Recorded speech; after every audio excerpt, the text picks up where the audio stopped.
Hey guys, this video is going to show you how to make a self-grading assignment or quiz using a Google form.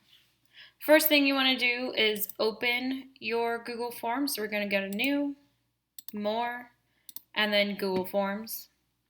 And it will come up with this blank form here. So in order for it to be self-grading, you need to change some of the settings.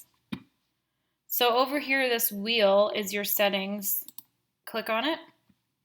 First thing you want to do, go to quizzes, and you want to make this a quiz. The quizzes is basically just allowing you to assign point values to questions, and it also allows for the auto grading. You do not have to give it to students as a quiz. If you title it reading activity or notes activity or whatever it is that you phrase it as, then that's how they'll think of it. So even though Google is calling it a quiz, it doesn't have to be that as far as like their activity goes. From there, you can choose if you want Chromebooks on locked mode or not. And then some settings that I always have is I always keep it immediately to release the grade immediately after submission. So what that means is as soon as a student clicks submit, it will show them their score. I don't like that way. I don't have to go through and like approve it. And then I also will change these depending on what it is. So a lot of the times for activities I always want students to be trying their best and to be using feedback.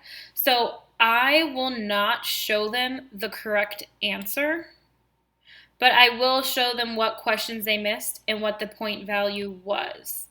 I choose not to show the correct answer because I allow students to edit their response and go back and fix those ones that they missed. If it was something like an actual quiz or an actual test where they only get one chance to submit a score, then I could show them the correct answers, but I typically don't other than that. All right, so I also like to show the progress bar. I think everybody likes to know how many questions they've answered and like how that's going. I typically don't do shuffle question order because sometimes I do scaffold the questions so that to kind of break up the harder ones, so I won't click that. And then show link to submit another response. I also leave that. So for general, I will do collect the email address when they sign in to their Google account and like does it automatically. And I also click limit to one response. So this helps because if students have already done the assignment, it'll tell them, oh, you can't do this again, you've already done it. But it will still allow them to edit their response that they previously submitted. So that way I'm not shuffling through because somebody has 3 different scores that they submitted. It keeps it to just the one no matter how many times they edit it. So speaking of editing, they cannot edit their response if you do not click edit after submit. That will allow them the option to go back in and change their answers. So once you have all that, you can click save. So you can name this whatever it is you would like.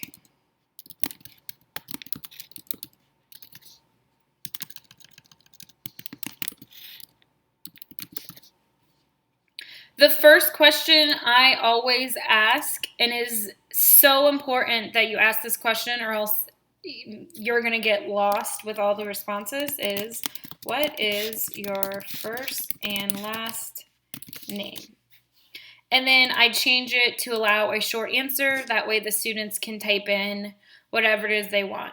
So I make this required, which means students cannot submit without having this information. So it'll be like, oh, sorry, go back and add it.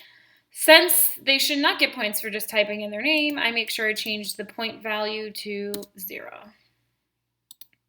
And to do that, you would just click on the answer key, change it to 0. Then I'll add another question. A lot of times I add in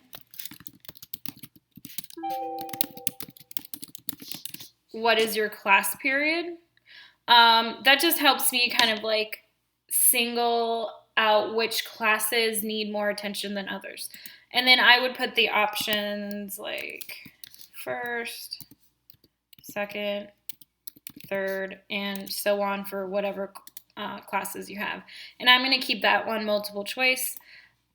Since there's not a right or wrong answer to this because I'm using it for all my classes, I'm not going to select a response as correct, and I'm going to change the point value to 0 and then click done.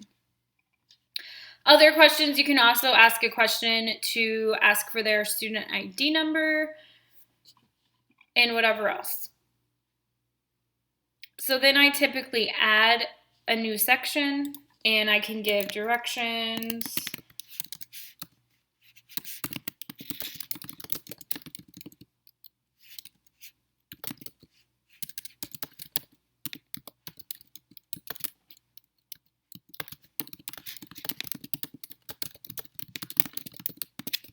So I just put use your notebook or textbook to help you answer the question. So that's like letting students know they can use other resources.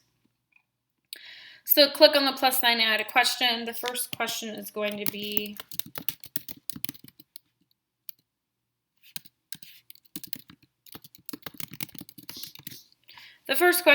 what is the capital of Ohio?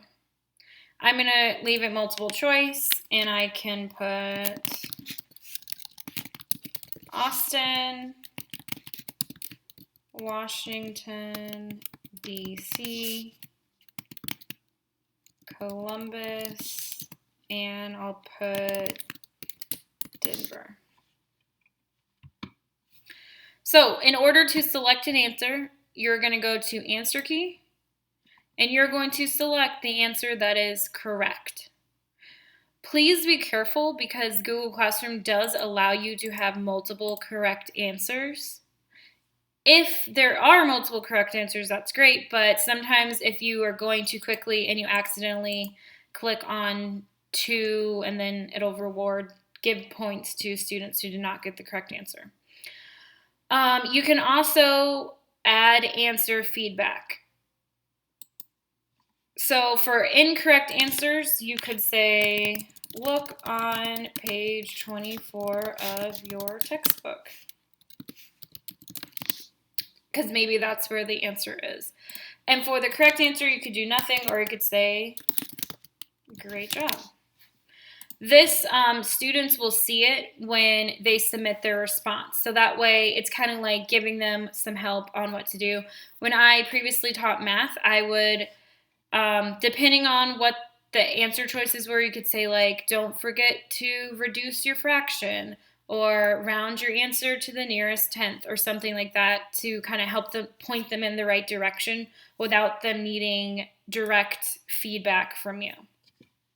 So you would click done. Also, I make sure that I click required on all of my answer choices. So you would continue to add questions like that. Once you give it to students, they automatically get their score. Then they can edit their response and try again if that's what you would allow them to do. If it turns out that you answered a question incorrectly, so you said the capital of Ohio was Washington, D.C. instead of Columbus, and a student says, hey, I noticed that I chose Columbus and said I got the answer wrong, don't worry. If you update this form, it updates every person who has already responded. It will update their score. So yes, we should double check our work and like make sure we have the form done correctly. But if we do make a mistake, as soon as we update it, it will update their score. So that's at least like a good peace of mind to have.